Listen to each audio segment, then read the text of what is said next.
Lajwanti Chatini. She is in the Department of Political Science of Maharaja Sayajirao University of Baroda. She is a theoretician, and it's always a pleasure to listen to her insightful presentations and questions. She has taken a lot of interest in CCE. I invite her to give the introduction to the third book.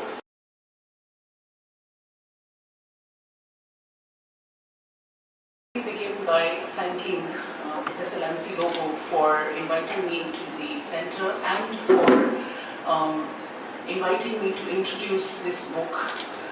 Let me also congratulate Professor Lobo, Dr. Shah and the Center for Cultural Development for what I think is almost an impossible feat, that is publishing 4 books in 1 year. Sometimes in a whole lifespan we can't do 2. And here we have 4 in 1 year, which I think is so laudable. And I am so happy that this center is part of Baroda, because Baroda has been known for a long time. One of the main understandings of Baroda's history is its academic rigor, and I am happy that the center is here. When I was invited by Professor Lobo to introduce this book on democracy in India, honestly I began, when I took the book in my hand, I thought, democracy in India. If we look at, as a political scientist, in fact as a social scientist, any reading of India, whether political, economic, social, cultural, sometimes even religious, would have to implicate democracy. There are very few social scientists who have read India, who have analyzed India, who have understood India from a perspective which does not implicate democracy. And obviously, why not? Because if we look at many of the institutions that we have today, most of our constitutional guarantees, most of our everyday life rests on the bedrock of democracy. So it's obvious that much of the social science that we produce in this country, little or more, has to develop from a democratic framework. So I asked myself, when we look at the discourse on democracy in India, both substantive as well as procedural, there is so much. And so we all know that we have people like Atul Kohli, we have Neerja Jail, we have Ashutosh Varshney, we have Akhil Bilgrami, we have Rajiv Bhargav, we have Bikhu Parekh. We have so many, and I know I'm falling short in terms of naming all the books which have come out, some wonderful classics on Indian democracy. And then I asked myself, what would this book contribute into this discourse? And I was humbled, because, and I'm not saying this because I'm sitting here or I'm invited to speak here. One thing that I think the most important contribution of this book, and as Dr. Amit Mitra said, I'm not going to, this is just a trailer, and a trailer is supposed to sensationalize and to invite you to read the book. So I'm not going to give, I'm going to try and do this, to sensationalize. And I will talk about it later on why sensationalize, because there is an article in this which talks about the press and the press attempt to sensationalize, and I thought that was a good article. One thing I found about this article is something which editors often do not do, and that is they leave the volume free to flow with its contestations, to flow with a discontinuity. Normally, and I had edited something and I expected all the contributors to have something in common to say. We should all be on some common conceptual, theoretical, historical grid, and then comes the volume. So there is some continuity, but I was impressed with the fact that this is a book where you read one article and you go to the other and you have a completely different perspective on democracy in India. It is going to be really, and I think this is what I would say is the most important contribution of the book. That you read it and I do not think, today in the morning while completing a course, I was telling some of my students that I do not think knowledge should settle us. I think knowledge should completely unsettle us. Knowledge has very rough edges. It's not smooth. And I think this book gives rough edges to democracy, and I think that's the most important contribution. It is, I will talk a little bit more about that later. The book is divided into 3 parts, and I think this is the only book which has these 3 parts to it. The first part is on theory and practice of democracy. I will obviously not be able to comment on all the articles because I only have 15 minutes, which I'm sure 4 minutes have already gone. In this section, a lot of effort is given to understanding and analysing both the idea as well as the practice of democracy in India. And I think it's important because sometimes we often see that the idea and practice do not complement each other in India. Harihar Bhattacharya in his article, he has two, but I'm only going to comment on one. Harihar Bhattacharya in his article, beginning with how democracy is the conceptual political grid within which all other ideals and guarantees are debated, goes on to make an interesting point. And the interesting point, the important contribution, interesting point is this, that he draws a link between authoritarianism and democracy in India. So India is both an authoritarian, hyphen democratic state, and it's difficult to tease out which one more. Substantiating his claim, he gives the examples of how in India we have a democratic welfare state complemented with repressive laws. We have preventive detention, which is, I think, mainly Indian, complemented with security claims, and they are both invoked simultaneously. So we do know that security often compels us into preventive detention. And Professor Patel talked about this in his comments, how we build a federation by centralizing the state. It almost seems like a schizophrenic state, and here there is no ill intention here, but it's schizophrenic state. And there is a wonderful quotation which Bhattacharya brings in his article, and I quote, "The largest democracy's space is not large enough," unquote. And I think this is wonderful. Arijit Bhattacharya has an article on ethnic and civic forces in India, and if we look at democratic elections in India today, I do not think any democratic election has not invoked ethnic forces. They're not supposed to, but that is what happens in India today, and Arijit Bhattacharya gives a good analysis of it, suggesting that the increasing space which the democratic process is awarding to the ethnic is taking away from the civic. It is reducing the space for the civic. In fact, Bhattacharya argues that the ethnic appropriates the civic. And we have seen this in almost all elections, and I think even in the coming elections, and I think this is a wonderful analysis of the way elections are fought.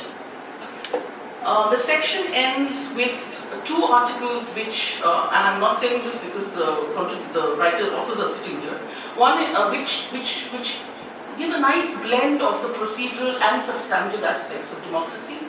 One is by Amit Mitra, where he talks about the gender perspective from a grassroots level.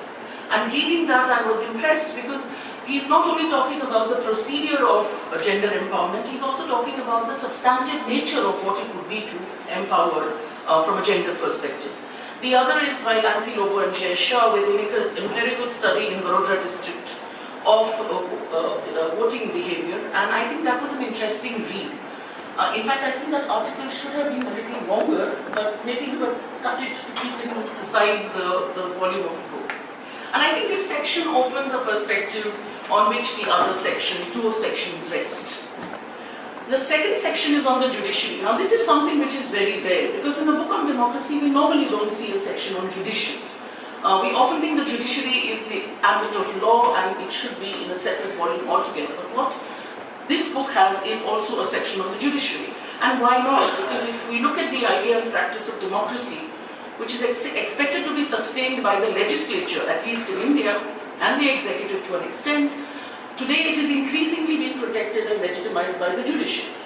And the article, there are two articles which talk about judicial review and judicial activism.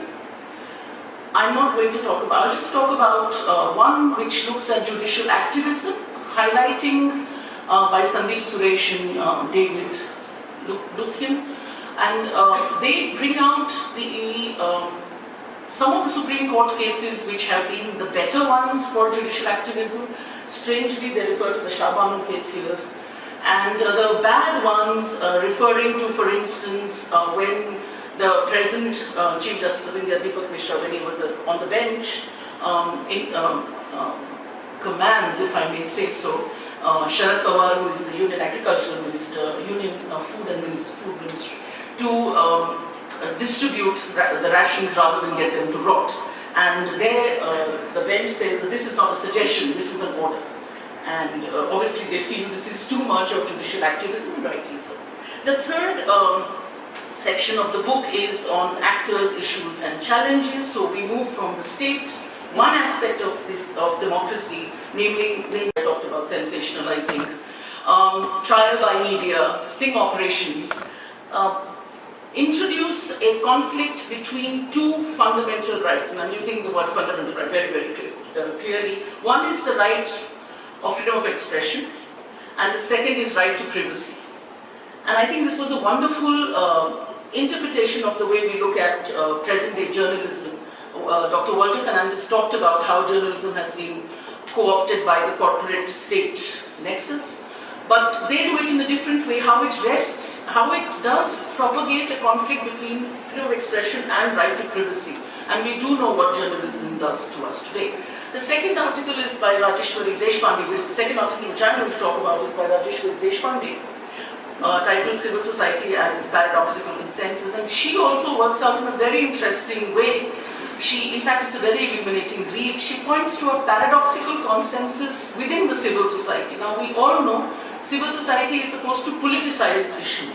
They're supposed to politicize because, somebody like Hegel will say that the state, in fact, is not the realm of politics. It is the civil society.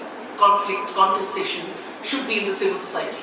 But Professor Deshpande reads through how civil society actually depoliticizes the issue, and she refers to such campaigns as the post-Nirbhaya rape campaign, where the media took over and there was this eye-to-eye kind of revenge kind of thing, which is not the way civil society should be operating. She talks about the Lokpal campaign, where once the Lokpal comes to be, everything is sorted out and we don't need to now look at corruption issues. But at the end of it, what she actually implicates is that civil society is actually helping the state to strengthen itself. The civil society should not be actually doing that. The civil society should be making itself strong. But the civil society contributes to strengthening of the state. Political theory has this naughty habit of being a little critical. So I will take 2 minutes in just sharing what this book could, and perhaps in a revised edition or in another forthcoming edition, why democracy? In spite of all these problems in Indian democracy, why do we continue with the democratic experiment? And we know that today there's a lot of pessimism associated with democracy. So one question which perhaps could have been taken up is why democracy? Obviously, an Indian analysis of the democratic experiment in India, a large-scale theory which is obviously missing. And one thing which is missing, but I do understand why, is there is a silence on the Constituent Assembly debates, which I think India really needs to focus on. We need to go back to those debates. I'm sure I have only 2 minutes. Yes. My review would not end without the foreword by Fali Nariman. And Fali Nariman talks about, it's a wonderful foreword if you ask me. I read it 3 times. And in fact, in a lecture which I was giving, thank you so much, a lecture which I was giving to my students, I was quoting from this, and I have even, I've told them, I've ordered the book in the library, it's done. So, Fali Nariman actually talks about both the messiness of Indian democracy, and we know that Indian democracy is very noisy. Those of you who do election studies would know that as soon as election comes, there is this loud noise that we are into democratic, and we know today Meghalaya and Nagaland are into democratic experiments. It's very noisy.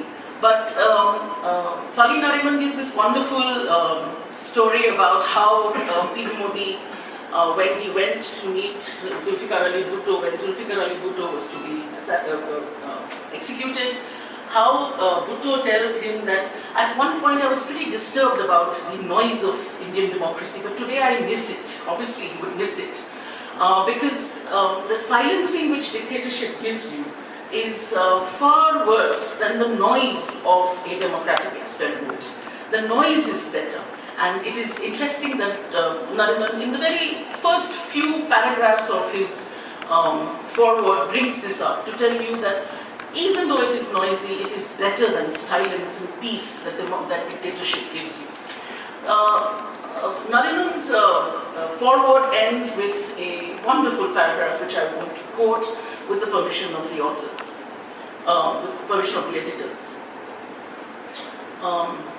And I quote, "Should we say 3 cheers for Indian democracy? No, I don't think so. E.M. Foster, a great friend of Pandit Nehru and the author of Passage to India, was slightly critical of democracy.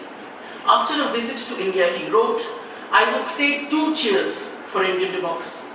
1 because it admits variety, and 2 because it permits criticism. Very important for freedom. But 2 cheers are quite enough. There is no occasion to give it 3. I just hope we don't lose occasion for 2 cheers in Indian democracy, namely variety and criticism in the coming years. But I must give 3 cheers to the Center for Cultural Development, to Professor Lobo and Dr. Shah for this wonderful book. Thank you very much.